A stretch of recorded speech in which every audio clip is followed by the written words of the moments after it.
that as a member of the Chester County Department of Drug and Alcohol Services, which is my career, I'm just obligated to say that I'm here independently. We're not part of Karen. I'm doing this of my own volition. So I just have to make that disclaimer from the very beginning here. I also just want to say, too, I know that in the beginning when I was trying to coordinate and trying to set this up, I'm doing this from my apartment right now. And obviously, I don't have a ton of like cool backgrounds that most people have for Zoom meetings or seminars or speeches that they deliver. So when I set this up and I put this together at the last minute, my girlfriend in my apartment, I asked her, "How does this look?" And she said, "Well, not bad. I mean, it kind of looks like you're being held hostage somewhere, but overall it looks pretty good." So I just want to assure everybody out there, if you're looking at my background right now, I am okay. I'm fine. It's just a limited amount of backgrounds that I have right now. So I just wanted to let you know. But in all seriousness, it is what a blessing to be here. What an incredible honor to be here with such a phenomenal organization like Karen. Again, I appreciate so much what Keith and Christine and Mallory and so many people do. And it is a very important topic that we are going to be discussing here tonight. And I will try not to take too much time because I do want to leave that space open for your questions, for any commentary that you may have. But secrets and shame is very important. And to respect the confidentiality of my loved one involved, I'm just going to refer to them as my loved one. I don't think that they necessarily want their story, their narrative shared. So I will respect he or she's, his or hers, excuse me, confidentiality. So I will leave names out with the person in question. But my loved one at the center of this, as you can imagine, when we discover to our horror they were suffering from substance use disorder or addiction, that we were completely devastated. We sent our loved one off to treatment. And then shortly after that, when we sent them away, we ended up having to gather together as a family. And we literally sat down and said, okay, what are we going to tell everyone now? What is the lie that we are going to craft together to tell everyone that we need to share when they ask where our loved one has gone? And I really remember in the beginning that when this lie was crafted, how much energy is expended just to lie. And you have to go back in your head through every comma, every period, every permutation, everything to trace back to say, what did I say to this person? What did I say to that person? And I really thought in the beginning that I said, you know what? It's only one lie. What could possibly be the problem in just telling the people that I meet in my life that my loved one is away? They're out of state. They found a job somewhere. They moved out of state to find work. Well, I ate those words big time. And I soon found out over time that the lie that I had been telling to other people had damaged me internally. And there had come a point of shame that was brought onto me to say, how is it that you weren't able to let this person know who is now in treatment, who is now suffering, that it was okay to come to you, that you failed in your role as a loved one to really help this person in the amount of in the substance use disorder that they were battling. And eventually it manifested itself in the worst possible ways that you can imagine. I at work found myself at times having moments to run off into the bathroom, and I would throw the toilet seat down, sit down in the stall, and just cry profusely. I remember even driving on 202 and having to pull off to the side of the road to cry. And then the relief of the weekend was not even enough for me because I didn't want to see my friends or my family because I was so nervous that if I began to start crying or weeping in front of them, then I would ruin the weekend. I would ruin whatever it is that we're doing. So I isolated and stayed home. And it just hurt tremendously. And I thought in the beginning that if it was just one little lie that I could tell, that it would not hurt that much. It wouldn't weigh that much. The pressure of this wouldn't be too much. And then one day, to put it into a metaphor, I was on YouTube. And like anybody here that uses YouTube, I'm sure you all just go where the algorithm takes you. And for some reason, I found a video on the Coast Guard. And the Coast Guard video that they put together was a news report done by Business Insider. And you can find it on YouTube for yourself if you're interested. And it was a walkthrough on what it would take to apply, how you would get in, what you can expect. And one of the portions of this video was very interesting for me. When there is a moment of insubordination in the Coast Guard or a cadet breaks rank, they implement a punishment for the entire squad where they have to sit with their back or stand with their back to the wall, and they have to take a water bottle or a canteen that is filled with water to the top, and they stand there with their back against the wall, and they just hold it straight out with their arm extended. Now, psychologically, in the beginning, cadets are thinking, how is this any form of punishment? I could hold a water bottle. I could hold a canteen. Well, then 5 minutes go by, 10 minutes go by, 20 minutes go by, 30 minutes go by. And by about the time they hit 30 minutes or 45 minutes, you can hear visible groans. You can see sweat trickling down. You can even see people collapse and in pain. And I thought that is the perfect metaphor for us holding on to the lies, to the shame, to the anxiety, to the stress that we have. It starts out very light, but the longer and longer that we hold on to it, the more painful and overwhelming that it becomes. And that was me in the very beginning who said, it's just one lie. It's a little bit of, who cares? I can hold on to it. And as I held that out and I held on to it longer and longer, I ended up eventually running into the bathroom at work, pulling over on 202, and isolating from my friends.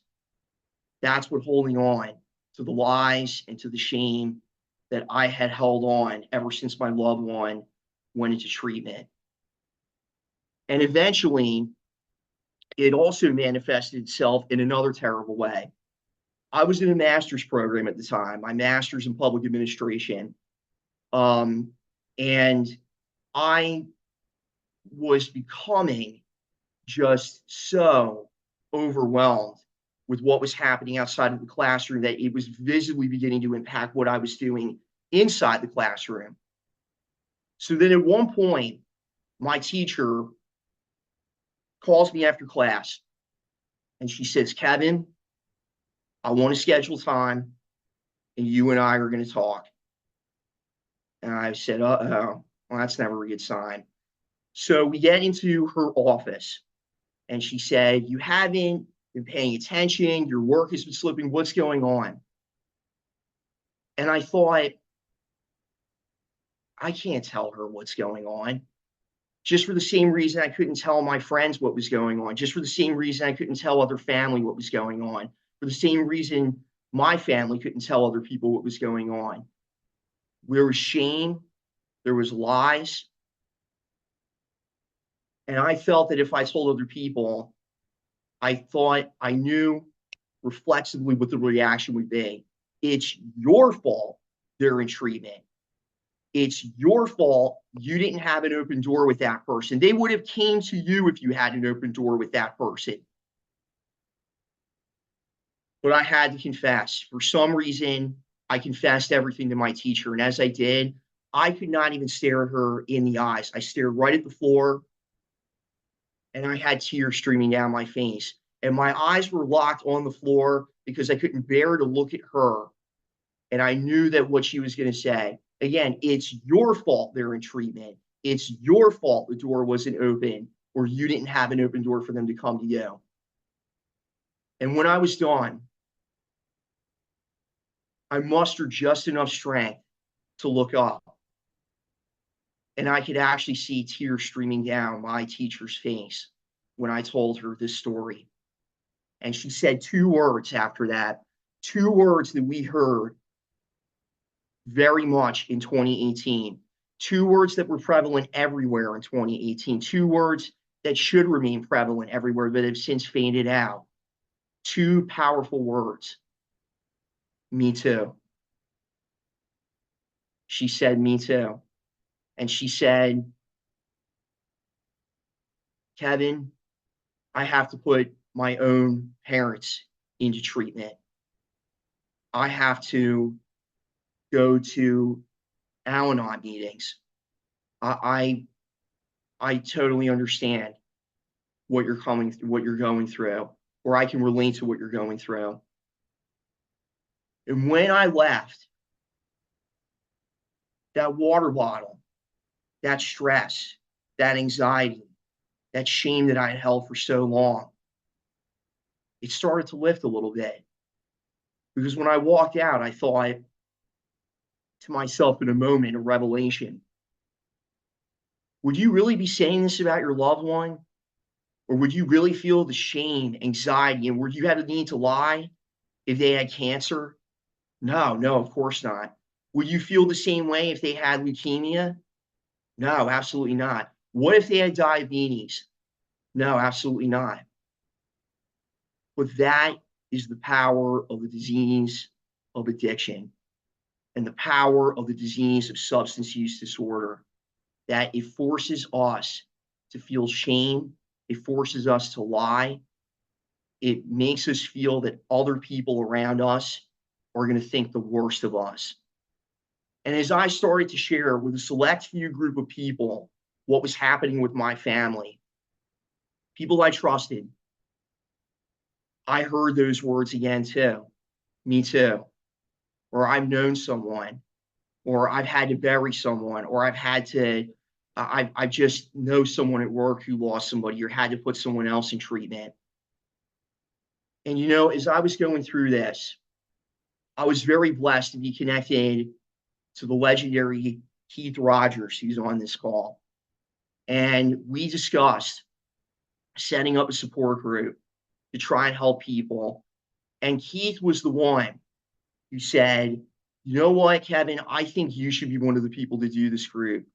And I never, ever thought of myself as being a group leader or a member of a group. I didn't. But I have to tell you that is one of the great things about groups like this, is that other people like Keith or like others help to bring the potential out of people or help to bring the support out of people, or they surround you with people who really love you.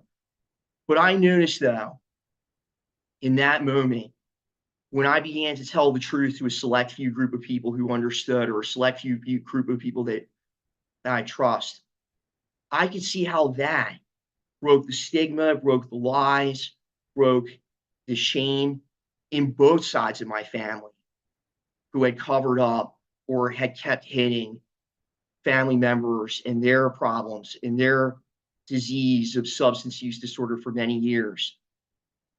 So that's why I'm just so proud to be here tonight, to continue my part and my group's part and all of our part in breaking the stigma and the lies. And I'll conclude with this, because I said I didn't want to go too long, because I did want to open it up to your questions, to your comments, to your suggestions. But I'll conclude with this. And it's a story about how we need to break the chain of stigma, of lies, and shame. And bear with me if you've heard this one before. There's a man that falls into a river. And there's these people on a riverbank that see this man fall into a river. And they instinctively, reflexively, without question, they jump in and they save him. And they pull him out. And then they notice another person floating down the river. And more people jump into the river and pull that person out. Well, next thing you know, there's 5, 10, 15 people going down the river, and there's not enough people to go in to save these people that are floating down the river. So they decide to form a human chain. All these people on the riverbanks jump into the river, form this human chain that prevents all these people from being just pushed along the river and forgotten. And they stay there. They stay there for a good while. And they're catching all these people coming in. And then one person in that chain decides to leave it and get out and go up to the riverbank, out of the riverbank and up, starts walking up. And the other people that were part of this chain yell out, "Where are you going? What are you doing? Don't you know we got to stay here to make this chain?" And he said, and I quote, "There comes a point where we need to stop just pulling people out of the river. We need to go upstream and find out why they're falling in." And that's what we need to do. We need to get to the root of why people are falling into the river, of stigma, of addiction, of substance use disorder, and falling in to depression and despair. That's what I've tried to do. That's what my group tries to do. That's what all of us try to do. And I thank you for listening to me. Thank you so much. Thank you, Kevin. That was amazing. I want to apologize to everybody who's not on camera. There are some changes that happened to the Zoom setting, and despite our best efforts, we're not able to give participants the video. So hopefully we'll have that resolved by next week, but you can see the three of us. And Kevin, I just really, so thank you for that. The Me Too, I know someone, the power of the we, and the power of sharing. I know for me, as the addict and as a parent, like that is what made it okay. And it's such a heavy burden, and you had such beautiful analogies too. So thank you. So this is the time, everyone, that we will go to our question and answer for Kevin, for you to share your own experiences. And if you are uncomfortable asking a question verbally, please put it in the chat to either me or Keith or to everybody, and we will do our very best to get to you. So with that, Jeff and Carol, hi, how are you? Hi, we're good, thank you. Kevin, thank you for that share. We loved it. I loved your analogy at the end about the river and finding upstream. But what really got to us is the part about sharing. We had a son. We have a son. He went to Caron a couple of years ago, but before that, he was in a few rehabs. And I think when he went into Caron, we sent him down to Rennes